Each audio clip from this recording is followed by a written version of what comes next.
Hi everyone, welcome to the fourth video in the SD tutorial series, and in this one we're just going to be looking at one of the most important nodes for developing complex height maps, and that is the blend node.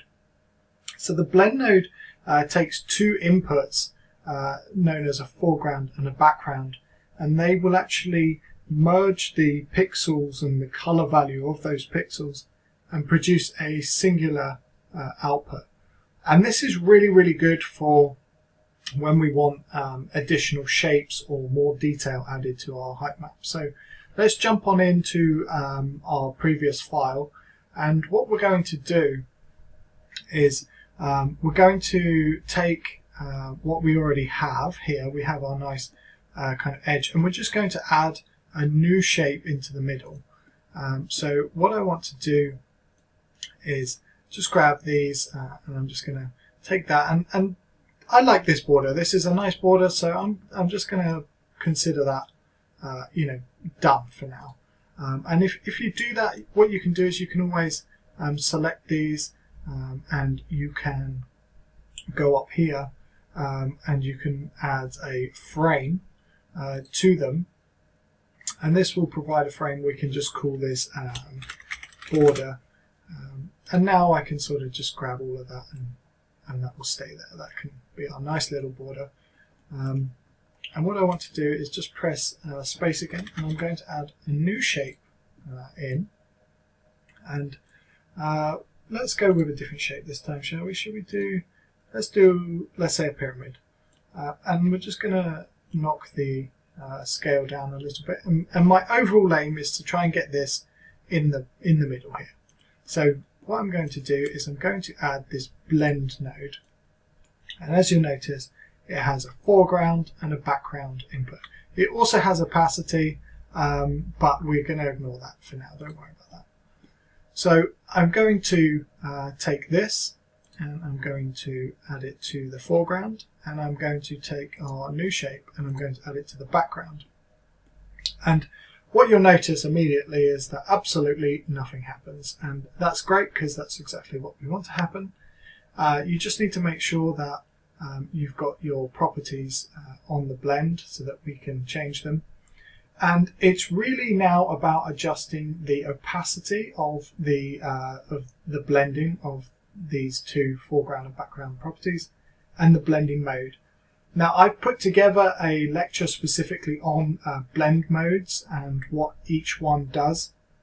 So if you're unsure, go and check that out now, and then you can always come back to it. Basically, when this is on copy, it's just going to combine the two, the foreground and background. But because the opacity is set to 1, that means that whatever's on the foreground is going to show, and nothing on the background is going to show. And I can prove that by clicking on here and changing that to the foreground. And now if I were to put this on the background, we can't see any of the background anymore. And in fact, I'm going to leave that like that for now. But if I were to put the opacity at 0, we can now only see the background and we can't see any of the foreground. And that's because we're not really blending it in any way. We're just picking a preference over background and foreground. So what I'm going to do is I'm actually going to stick that somewhere in the middle. An exact doesn't really matter too much. And what I would have here now, as you can see, is a slightly more complex height map where I've got this border and I've also got this little pyramid. And if we wanted to see what that looked like, we could just replace that connection, because this is now the output that we want. And we can see that it is extremely faint. But I can just about see a line there. You might not be able to see it on the video. If we were maybe to kind of give this one more preferential treatment, we can almost certainly start to see that, and we can sort of see that start to emerge there. What we might want to do is actually change to more of a linear dodge, or subtract, or maybe even something like a max. Really anything that kind of adds the two together would be nice, so that we can see them both. Or what we might do is leave them at something like that so that we can sort of just about see it. And we might want to just increase the kind of overall brightness of this. And we can do that by adjusting the levels, which we will get onto in a little bit.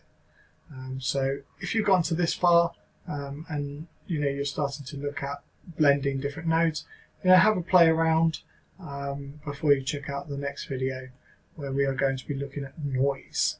Thanks for listening.